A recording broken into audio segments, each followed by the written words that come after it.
Hi everyone, this side Himanshu. तो ये video में हम ग्रेविटेशंस के कुछ 15 से 20 बहुत इंपॉर्टेंट क्वेश्चंस करेंगे, जिससे आपका पूरा ग्रेविटेशन के कॉन्सेप्ट एक बार रिवाइज हो जाएंगे।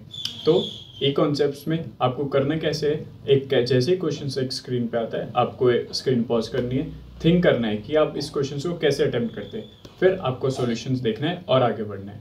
और हाँ, तो बिना किसी तरीके स्टार्ट करते हैं। तो ये क्वेश्चन कैसे करेंगे पढ़ते हैं।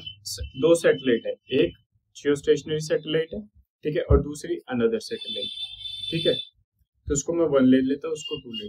आपको पता है time period is proportional to R Q.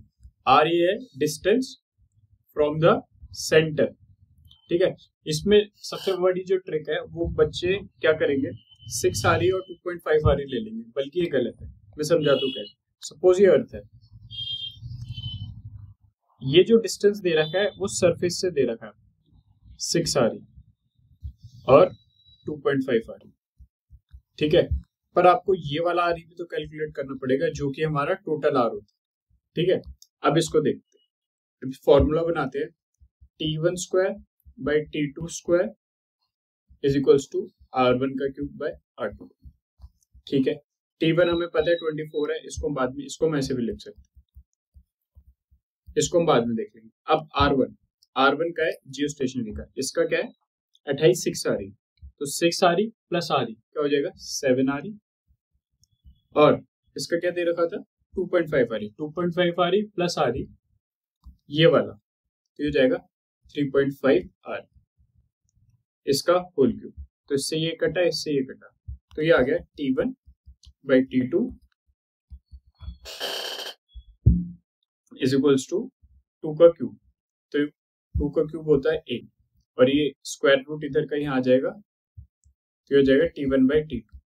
तो t1 बाई t2 आ गया आपका 2√2। अब हमें क्या निकालना था, टाइम पीरियड ऑफ इसका अनदर सैटेलाइट, मतलब t2 निकालना।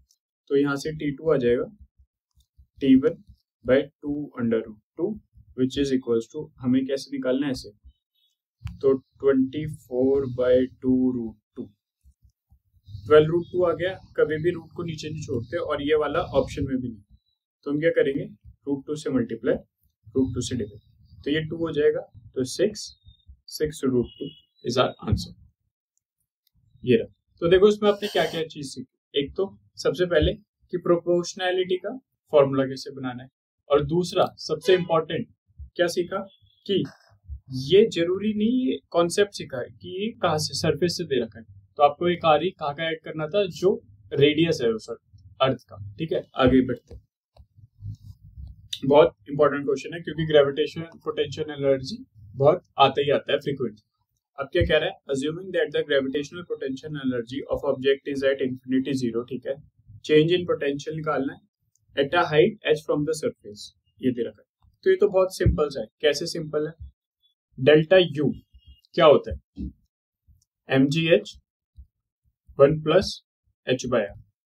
अब देखो यार, ये फॉर्मूला हमें, आपको पता है, आपको भी पता है, बट द थिंग इज इसमें gm दे रखा है, ठीक है, और ये तो इससे जान रहा, तो हम इसको g में कैसे कन्वर्ट करें, अभी कर देते हैं। आपको क्या पता है, g is equals to gm by R square होता है, ठीक है।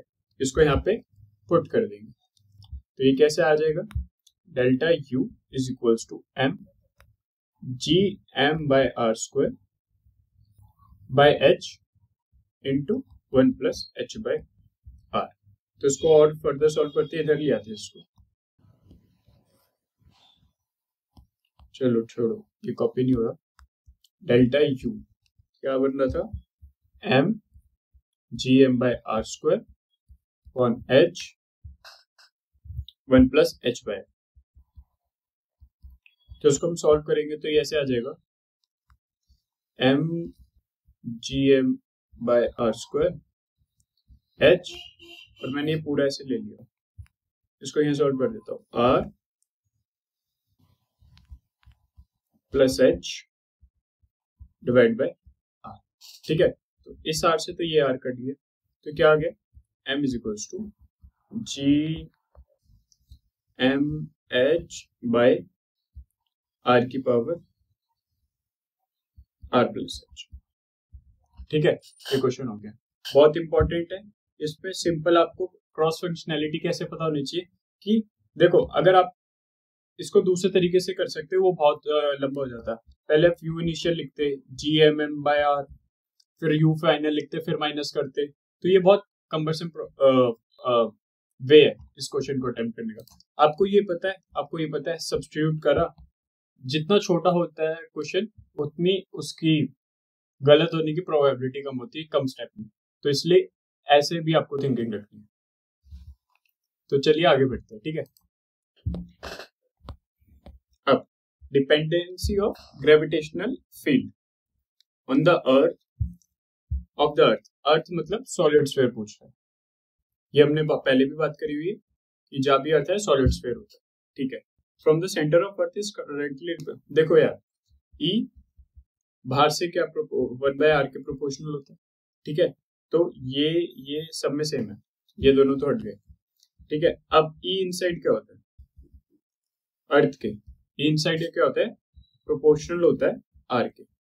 और मैं बोल कैसे रहा हूं, क्योंकि ई आउटसाइड का फॉर्मूला क्या होता है, GM/r²। ई आउटसाइड, ई इनसाइड का फॉर्मूला क्या होता है, GM/r², ठीक है, यही होता है, R³ होता है, सॉरी।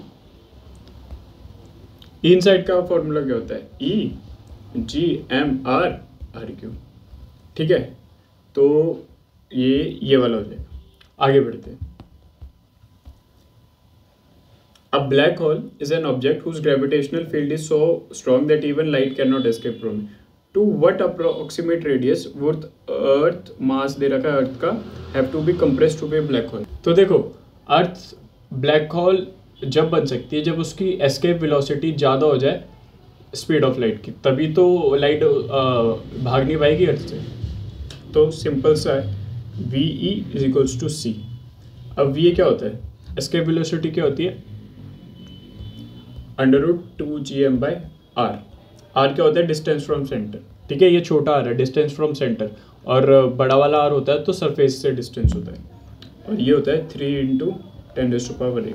इसको हम सॉल्व करेंगे तो जो हमारी r की वैल्यू आ जाएगी वो हमें पता चल जाएगा, डाल देंगे। इसका आंसर वैसे 10⁻⁻2 मीटर आएगा, सॉल्व कर लेना, बहुत लंबी कैलकुलेशन हो जाएगी, वीडियो बड़ी हो जाएगी, ठीक है। अब आगे बढ़ते हैं। 2 astronauts are floating in a gravitational free space after having lost contact with their spaceship.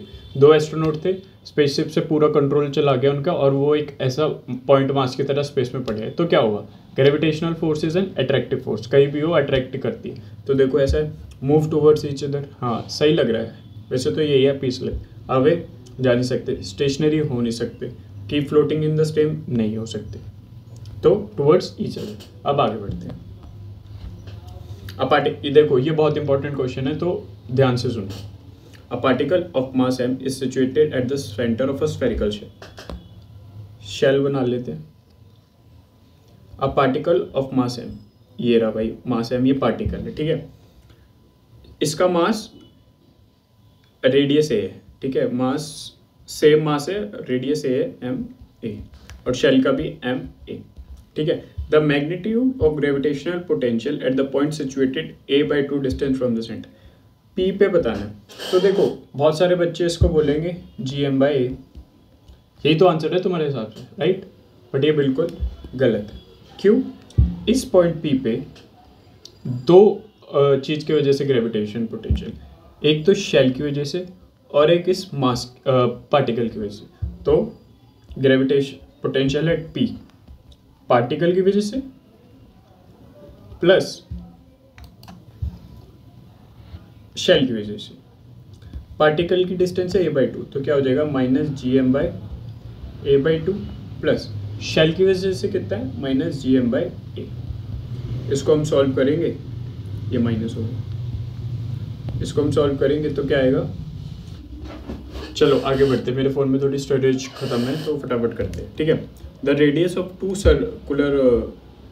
circular orbits of two satellite A, B of the Earth are 4r और r, ठीक है। If the speed of A is 3v, speed of A, देखो speed of satellite क्या होती है, speed of satellite और orbital velocity same होती है, यानी ये अलग अलग वर्ड्स है, तो ध्यान रखना।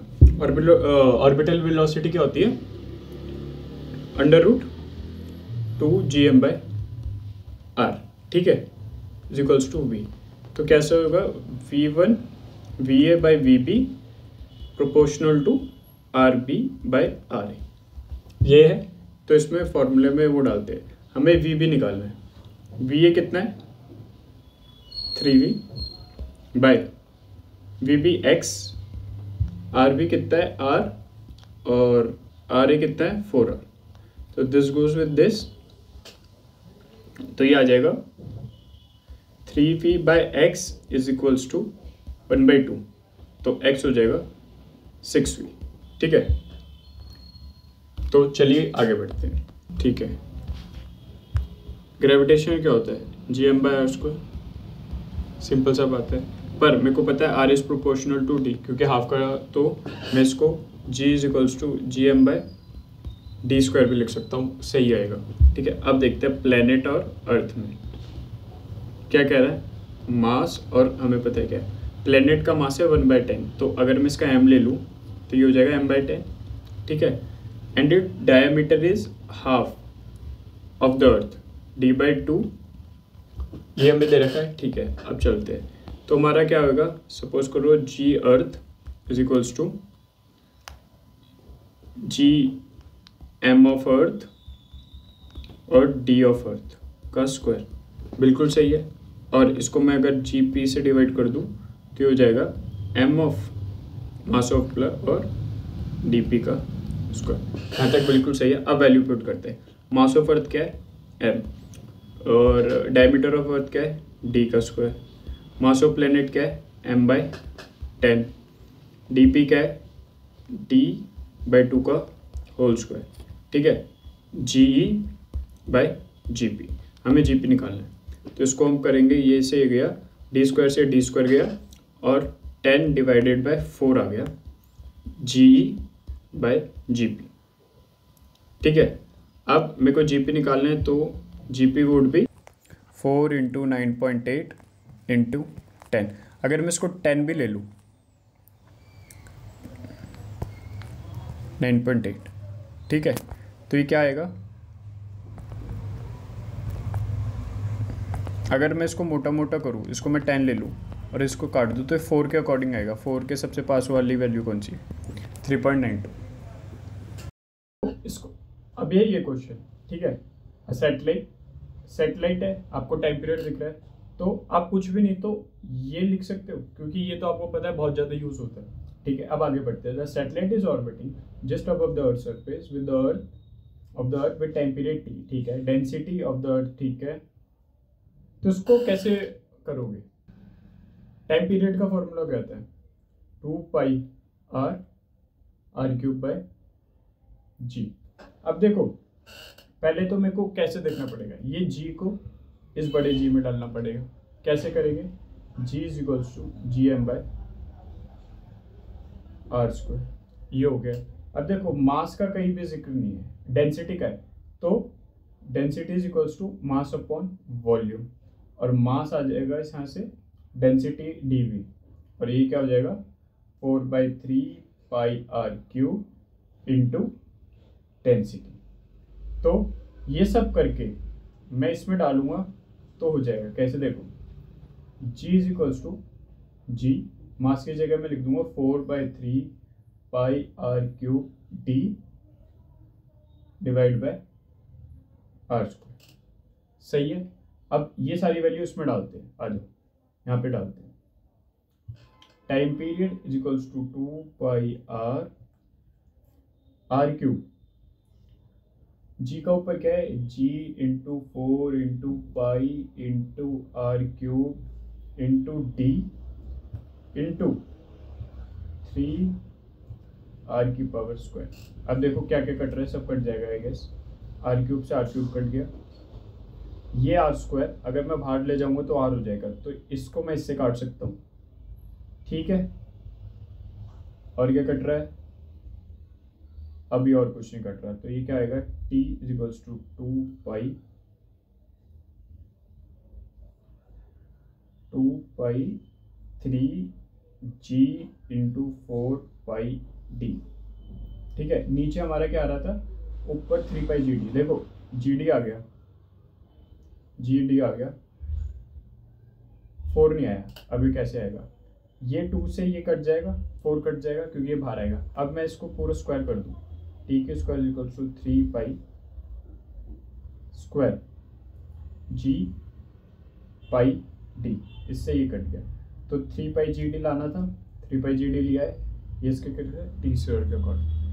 तो सिम अब आगे चलते, ये सारे मैंने यहाँ पे लिखा हुआ है कि ये सारे तो आपको ये सारे कॉन्सेप्ट्स तो आने ही आने चाहिए। केपलर्स लॉ एक रह गया, वो हम पढ़ाएंगे, पर ये सारे कॉन्सेप्ट्स अगर आपने आ गए, इसके हर एक कॉन्सेप्ट के 10-20 क्वेश्चंस लगा लिए तो ग्रेविटेशन के आपके मार्क्स कहीं नहीं गए, क्योंकि बहुत सिंपल फॉर्मूला डालो